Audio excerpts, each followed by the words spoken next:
Avant de commencer, chers collègues, un petit peu de contexte et de vocabulaire peut-être, je vais vous parler des fibres textiles synthétiques. Je vais vous donner quelques noms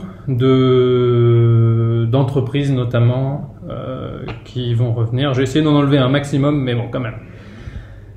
PSF, c'est Plastic Soup Foundation. Je vais parler de l'EFSA, qui est l'autorité européenne de sécurité des aliments. Je vais mentionner le PNUE, Programme des Nations Unies pour l'environnement. Je vais mentionner un fabricant de filtres à air, AFPRO. Un mot qui peut être un petit peu, à vous de trouver dans votre langue, l'amiante. C'était un truc qu'on utilisait beaucoup à une époque pour l'isolation, je pense, des bâtiments et qui est maintenant interdit parce que c'est pas bon. Le fabricant de machines à laver Miele, le fabricant allemand. Je vais mentionner un truc qui s'appelle la Cora Ball. Un matériau qui s'appelle Econyl. C'est du polyester recyclé en fait, mais voilà, Econyl. Un label qui s'appelle Waste to Wear. Une fondation suédoise qui s'appelle Mistra. Je vais parler du décyclage. Et je vous expliquerai ce que c'est. La marque de jeans G-Star. Une marque qui s'appelle Patagonia. Une marque qui s'appelle Desso. Et en fait, là, je vous donne toutes les informations pour les deux discours à venir, puisque en fait, c'est le même coupé en deux. Voilà. Chers collègues, vous avez peut-être vu le titre du discours que j'ai sobrement intitulé « Les fibres textiles synthétiques, la prochaine catastrophe écologique ?» Avant toute chose, je dois vous dire que je me fonde sur deux articles que j'ai lus dans un hebdomadaire néerlandais qui s'appelle le Groene Amsterdammer. Je vous le recommande chaudement si vous voulez apprendre du néerlandais de grande qualité. C'est très politisé, mais en tout cas très intéressant à lire. Allons-y. Il y a 1 an et demi, des chercheurs britanniques ont mené une étude qui a ensuite été publiée dans le Daily Mail. Et ces chercheurs ont été très surpris de découvrir que dans des filets de poissons qu'ils avaient achetés dans différents supermarchés au Royaume-Uni, se retrouvaient beaucoup de fibres plastiques. Alors on se demandait évidemment, s'il y a des fibres plastiques dans le poisson, pourquoi pas dans le pain, dans les fraises, dans le fromage, dans la viande, que sais-je. Une organisation s'appelle la Plastic Soup Foundation, PSF, part du principe qu'en effet, il faut s'attendre à ce que l'on ait des fibres plastiques dans pas mal de nos aliments. Alors, les fibres plastiques portent différents noms. Si vous regardez les étiquettes de vos vêtements, vous pourrez voir peut-être les mots acrylique ou polyester. Vous avez peut-être un pull en acrylique, un tapis de bain en polyester, des chaussettes en nylon. Tout ça, ce sont des matières textiles synthétiques. Lorsque l'on les porte ou lorsqu'on les utilise, il y a en fait des fibres plastiques minuscules qui se détachent. Elles sont toutes petites, c'est moins de 10 micromètres, c'est-à-dire au moins 5 fois plus petit qu'un cheveu.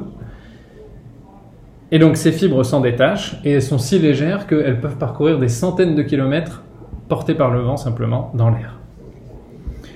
On a trouvé les premières preuves de ce phénomène déjà il y a quelques années, lorsque des chercheurs suisses ont trouvé des fibres plastiques dans du miel. On en a retrouvé également dans du sel, dans plus de 20 bières allemandes, vous imaginez le scandale. Mais il y a aussi une étude un peu plus à grande échelle aux États-Unis qui s'est intéressée à plus de 250 eaux en bouteille.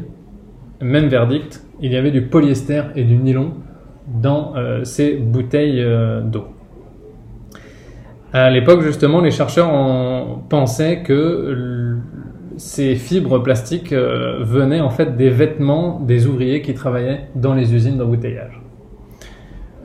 Si comme moi vous buvez l'eau du robinet, ne soyez pas particulièrement rassurés, c'est la même chose. Des enquêtes qui ont examiné les eaux du robinet de différents pays le prouvent. Et d'ailleurs, en mars 2018, l'OMS a dit qu'elle allait lancer des travaux sur cette question.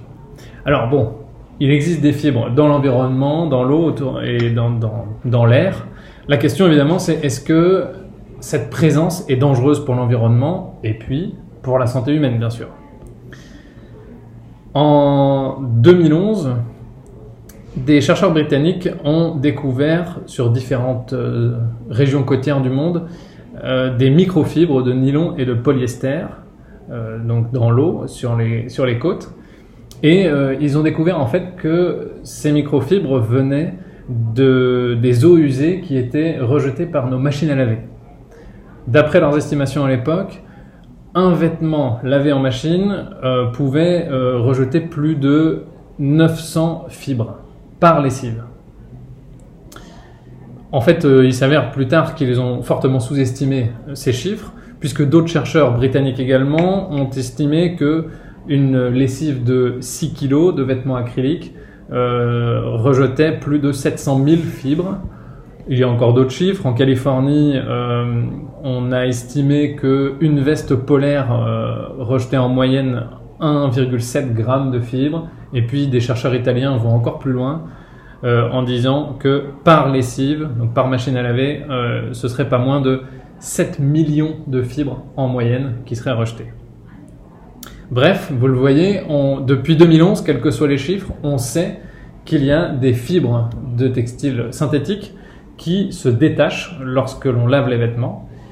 Ça, c'est un fait, mais aussi lorsque l'on porte simplement nos vêtements ou lorsqu'on utilise ces textiles dans une utilisation quotidienne. Certes, on ne sait pas si c'est dangereux ou non pour le moment, et c'est bien le problème. Ce qui fait que comme on ne sait pas si c'est dangereux, eh bien on n'agit pas. Or, si un jour on se rend compte que c'est véritablement dangereux, il sera probablement trop tard pour agir. C'est pourquoi, en 2016, deux grandes institutions internationales, l'EFSA, l'Autorité européenne de sécurité des aliments, et le PNUE, le Programme des Nations Unies pour l'environnement, ont tous deux publié un rapport. Selon ces rapports, il était avéré que les vêtements étaient la source de cette pollution textile, mais les deux institutions disaient qu'elles ne pouvaient pas véritablement évaluer le risque que cela posait parce qu'ils n'avaient pas suffisamment de connaissances sur l'ampleur de cette pollution textile. Pour en connaître l'ampleur, ça ne suffit pas de mesurer la présence dans les eaux usées qui ressortent de nos machines à laver, puisque, par exemple, en 2017, il y a une étude qui a été menée à Amsterdam, dans les canaux d'Amsterdam, les fameux canaux d'Amsterdam. Évidemment, l'eau qui est dans les canaux d'Amsterdam, en majorité, est déjà passée par des stations d'épuration. Et malgré tout, on retrouvait 50 à 100 microplastiques par litre d'eau, dont beaucoup de fibres plastiques. Ce qui veut dire que ces fibres plastiques, ou ces microplastiques, avaient en partie réussi à traverser les filtres des stations d'épuration, d'une part, et puis il y avait aussi d'autres fibres plastiques qui étaient simplement arrivées par l'air et qui s'étaient déposées dans l'eau. Les chercheurs de la fondation PSF que je mentionnais plus tôt disent que, en fait, le fait de mesurer les fibres présentes dans l'eau de lavage nous a pas permis de vraiment avancer, n'a pas permis à la science de vraiment progresser, mais surtout, elle a détourné la recherche scientifique de la question de la présence de ces fibres dans l'air. Et jusqu'à peu, on se disait qu'il était peut-être risqué de manger du poisson parce qu'il pouvait y avoir du plastique dedans, mais on ne pensait pas qu'au final, on respire probablement du plastique également. D'ailleurs, un fabricant de filtres à air, AFPRO, dit que les filtres d'aération des magasins de vêtements sont en fait pleins de fibres synthétiques, et a fortiori lorsque les vêtements, lorsque les magasins vendent des vêtements synthétiques bon marché, et dans ce cas les installateurs doivent très régulièrement changer les filtres. Donc, d'après toutes ces études scientifiques, on se rend compte qu'il y a des fibres plastiques partout autour de nous, dans nos maisons, dans nos rues, dans nos bureaux, dans nos magasins, et d'aucuns pensent que ce problème est bien pire que la présence de fibres dans l'eau à travers les eaux usées qui viennent des machines à laver, comme je le disais avant. Évidemment, le corps humain, la nature est bien faite, le corps humain aussi, et donc notre corps peut rejeter une partie de ces fibres synthétiques, notamment par nos urines ou par nos voies respiratoires. Mais les scientifiques se demandent ce qu'il en est des fibres qui restent forcément aussi dans notre corps. Certaines études montrent que les nanoplastiques peuvent traverser la membrane des cellules, peuvent se retrouver dans notre sang et même dans le placenta d'une femme enceinte. Donc ça veut dire qu'un fœtus, un bébé qui n'est même pas encore né, est déjà confronté à cette pollution plastique.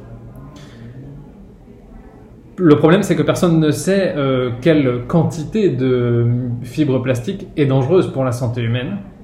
Et ça prendra probablement encore des années avant que l'on le découvre. Alors imaginez que les enfants qui naissent aujourd'hui vont vivre probablement toute leur vie dans un monde où volent les fibres plastiques. Donc on peut imaginer les dégâts pour leur santé. Tout cela signifie qu'on a besoin donc de faire plus de recherches. Mais finalement, ce n'est pas tant le cas que ça. Par exemple, il n'existe pour le moment pas d'études pneumologiques pour voir s'il existe par exemple un rapport entre cette pollution plastique et des maladies respiratoires. Alors qu'on l'a fait il y a des années pour l'amiante. Et le problème, c'est que si on ne nomme pas la problématique, eh bien elle n'existe pas. Lorsque l'on a découvert qu'il y avait des microplastiques dans les dentifrices ou dans les cosmétiques, eh bien la société s'est emparée du problème et maintenant les microplastiques sont interdits dans les cosmétiques. Et par ailleurs, il y a probablement ou peut-être des risques supplémentaires liés aux produits chimiques qui se retrouvent aussi dans ces microplastiques ou dans ces fibres plastiques. Ces produits chimiques risquent d'agir comme des perturbateurs endocriniens, pourraient même être cancérigènes. Tout cela, ce sont que des questions, évidemment, on n'en sait rien, et c'est bien le problème. On ne connaît pas les risques, mais on sait que la concentration de ces fibres plastiques augmente, parce que, évidemment, le plastique n'est pas biodégradable, donc il reste, et puis on a de plus en plus de vêtements ou de moquettes synthétiques. D'ailleurs, on estime qu'en 2016, dans le monde, il y avait 90 millions de tonnes de textiles qui étaient produites. Et dans ces 90 millions de tonnes, 65% seraient synthétiques. Ce chiffre a d'ailleurs augmenté, a doublé en 10 ans. Alors évidemment, les fibres plastiques, les fibres synthétiques, ça a des avantages parce que souvent elles sont plus résistantes, elles ne déteignent pas, elles peuvent être moins chères à produire. Mais ça n'en reste pas moins un problème et on connaît déjà les conséquences du plastique dans l'écosystème marin. On a tous vu justement ces photos de poissons qui ont ingéré degrés ou non du plastique. On sait que les fibres textiles peuvent être aussi petites que des nanoplastiques et on sait or que les nanoplastiques traversent, comme je le disais, la paroi des cellules et donc peuvent mettre à mal le système respiratoire des animaux, même leur alimentation en général. Et puis les produits chimiques qui sont sur ces nanoplastiques peuvent ensuite perturber le système hormonal des poissons et jusqu'à leur reproduction. La difficulté, c'est là encore qu'on a du mal à attribuer un symptôme que l'on voit dans la nature à une cause en particulier. Parce qu'il y a beaucoup de pollution dans les océans, on ne peut pas dire que c'est forcément à cause des plastiques. Et donc cela risque de faire disparaître complètement des espèces, si évidemment elles ont du mal à se reproduire. Et puis par ailleurs, à cause de ces plastiques, on sait aussi que certaines espèces changent de comportement et deviennent par exemple des proies plus faciles. Donc en plus de ne pas se reproduire, elles disparaissent parce qu'elles sont plus facilement des proies. Je vais m'arrêter ici pour faire une pause pour nos interprètes et après je vous parlerai un petit peu des solutions et des évolutions que l'on voit dans le marché, notamment du textile. Merci.